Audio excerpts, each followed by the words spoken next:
السلام علیکم ورحمۃ اللہ وبرکاتہ۔ انعام القرآن ٹرسٹ پاکستان بھر میں تعلیم قرآن عام کرنے کے لیے قرآن پاک سے متعلق ہر قسم کی چیز مفت فراہم کر رہا ہے۔ اللہ پاک قبول و منظور فرمائے، آمین ثم آمین۔ نحمده ونصلي ونسلم على اشرف الانبیاء والمرسلین، اما بعد فاعوذ باللہ السمیع العلیم من الشیطان الرجیم من حمزه ونفخه ونفثه وَلَقَدْ يَسَّرْنَا الْقُرْآنَ لِلذِّكْرِ فَهَلْ مِن مُدَّكِرٍ۔ اور یقیناً ہم نے قرآن کریم کو نصیحت حاصل کرنے کے لیے بہت آسان کر دیا ہے، تو کوئی ہے جو تم میں سے نصیحت حاصل کرے۔ حضرات گرامی، اللہ رب العزت کے فضل و کرم سے آج ہم انعام القرآن ٹرسٹ کے زیر اہتمام ترجمہ القرآن کلاس کا 29واں سبق پڑھیں گے، اور ہمارے سبق کی ترتیب میں پہلے 2 حروف ہیں۔ آج کا پہلا حرف ہے واو۔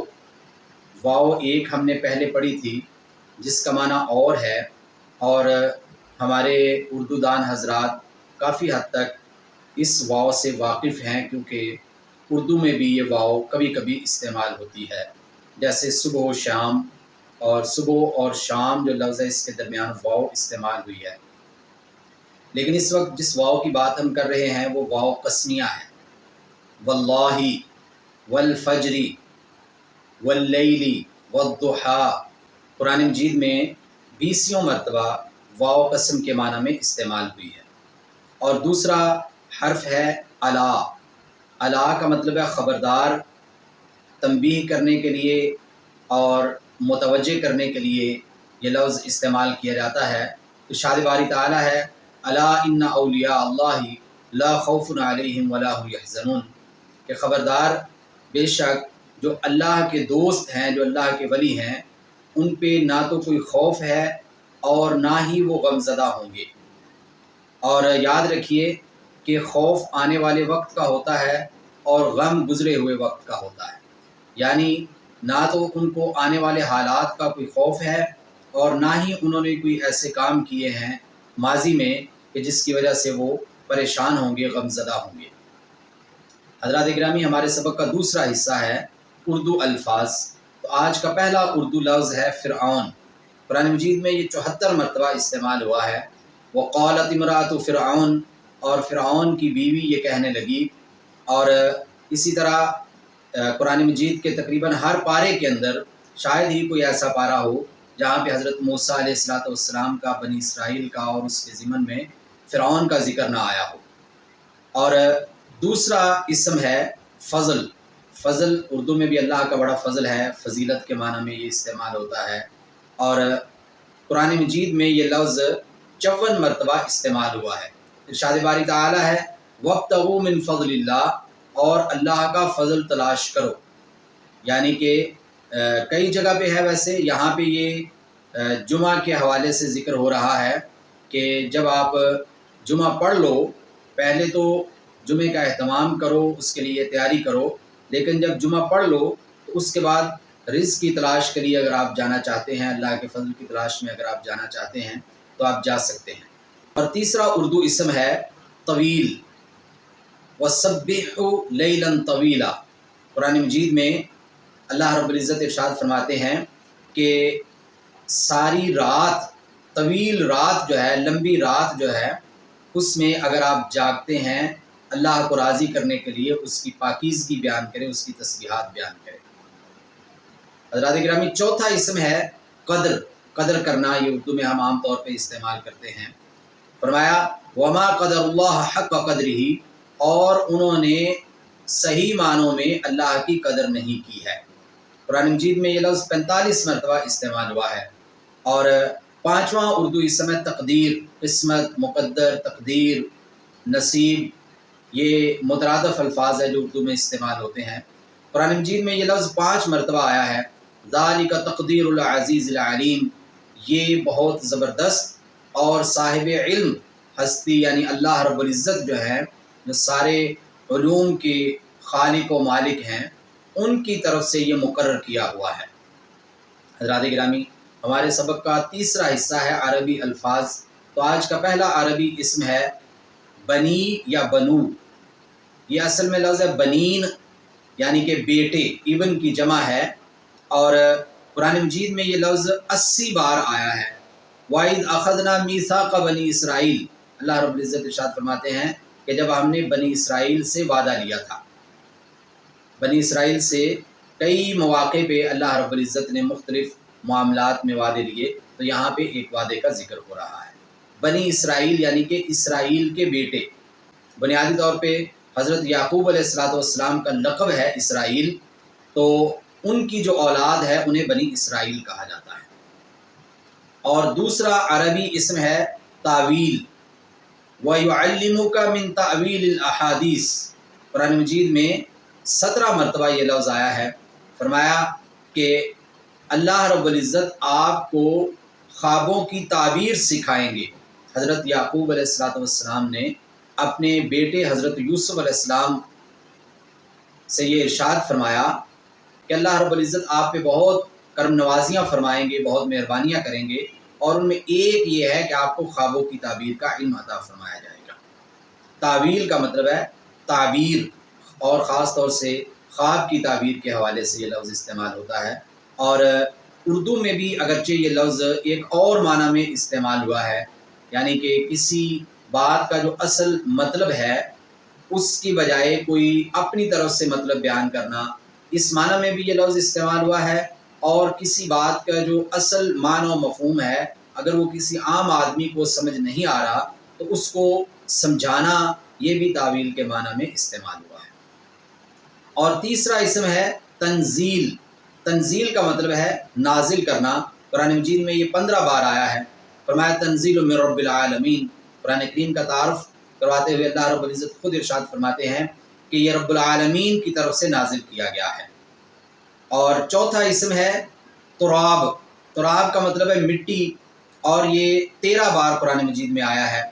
ارشاد باری تعالیٰ ہے کمثل آدم خلقہ من تراب، جیسے کہ حضرت آدم علیہ السلام کی مثال ہے، اللہ رب العزت نے انہیں مٹی سے پیدا فرمایا تھا۔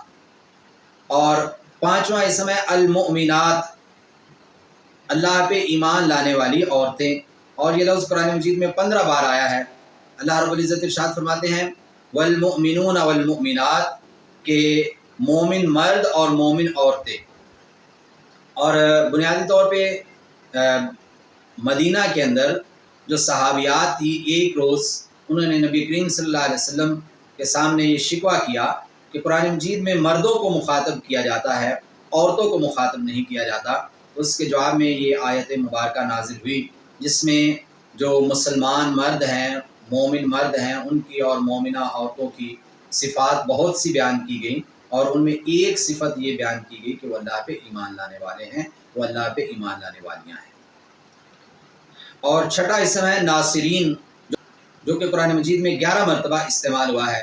ارشاد باری تعالیٰ ہے کہ وَمَا لَكُم مِّن نَاصِرِينَ، اور قیامت والے دن جو کفار ہیں ان کا کوئی بھی مددگار نہیں ہوگا۔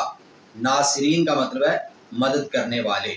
اور 7واں عربی اسم ہے التوابین، جو کہ قرآن مجید میں 11 مرتبہ استعمال ہوا ہے۔ بہت جذبے کے ساتھ، بہت خشوع و خضوع کے ساتھ، یا بہت زیادہ توبہ کرنے والے۔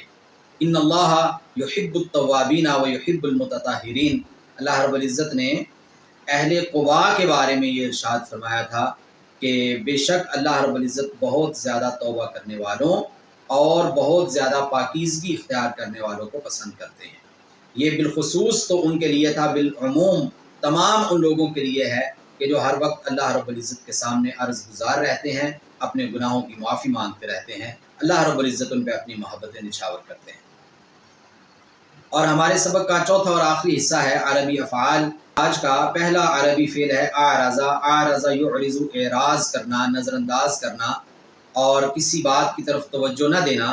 قرآن مجید میں 32 مرتبہ یہ فعل استعمال ہوا ہے، یا اس سے بننے والے افعال استعمال ہوئے ہیں۔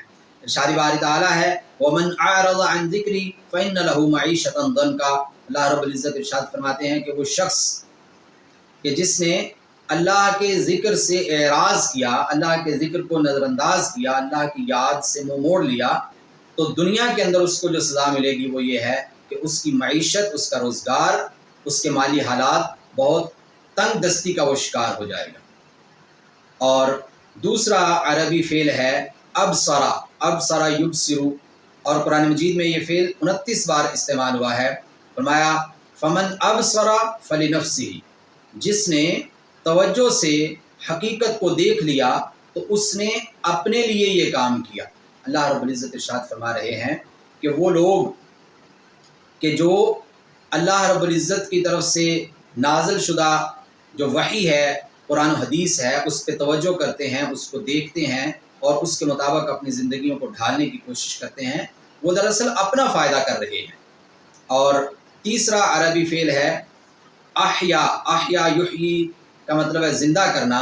فرمایا ہوا یحیی و یمیت، کہ اللہ ہی وہ ذات ہیں کہ جو زندہ بھی کرتے ہیں اور مارتے بھی ہیں۔ یہ احیا یحیی یہ جو فعل ہے یہ قرآن مجید میں 51 بار استعمال ہوا ہے۔ اور چوتھا عربی فعل ہے آزا، زال کے ساتھ ہے، آزا یوزی، ایزا اردو میں لفظ استعمال ہوتا ہے، اذیت بھی استعمال ہوتا ہے، تکلیف پہنچانا، تکلیف دینا۔ اور قرآن مجید میں یہ فعل 15 مرتبہ استعمال ہوا ہے۔ ارشاد باری تعالیٰ ہے فَلَنَصْبِرَنَّ عَلَىٰ مَا آذَيْتُمُونَا، کہ مومنین کا یہ طرز عمل ہے کہ وہ یہ کہتے ہیں کہ ہم ان اذیتوں پہ صبر کر لیں گے جو کفار ان کو پہنچاتے ہیں۔ اور جس وقت تک کسی مومن کے پاس مقابلے کی طاقت نہیں ہے تو اس کے پاس سب سے مضبوط اور سب سے حوصلہ کن جو ہتھیار ہے وہ صبر ہے۔ اور اسی کے بارے میں اللہ رب العزت مومنین کا طرز عمل بیان کرتے ہوئے ارشاد فرماتے ہیں کہ وہ کفار سے یہ کہتے ہیں کہ تمہاری طرف سے پہنچنے والی تکلیفیں ہمیں حق کے راستے سے ہٹا نہیں سکتی ہیں، بلکہ ہم ان تکلیفوں پہ صبر کریں گے۔ اور آج کا 5واں اور آخری فعل ہے انذارا، زال کے ساتھ، انذارا ینذر، انذار ڈرانا۔ ارشاد باری تعالی ہے اذ انذر قومہ بالاحقاف، کہ جب انہوں نے اپنی قوم کو جہنم کے بہت گہرے گڑھوں سے، بہت بڑی بڑی کھائیوں سے جو کہ آگ سے بھری ہوئی ہیں، ان سے ڈرایا۔ انذرا کا مطلب ہے ڈرانا۔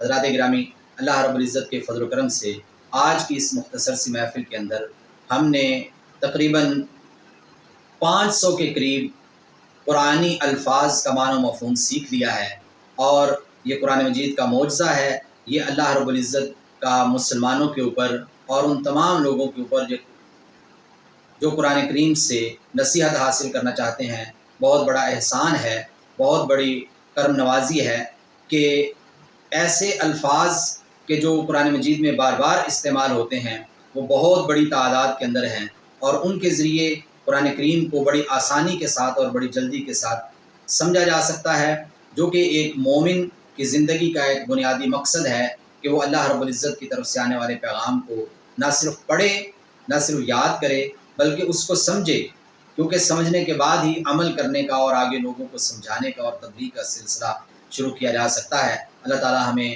ان سب کاموں کی توفیق، شوق اور ہمت عطا فرمائے۔ وما علینا الا البلاغ المبین۔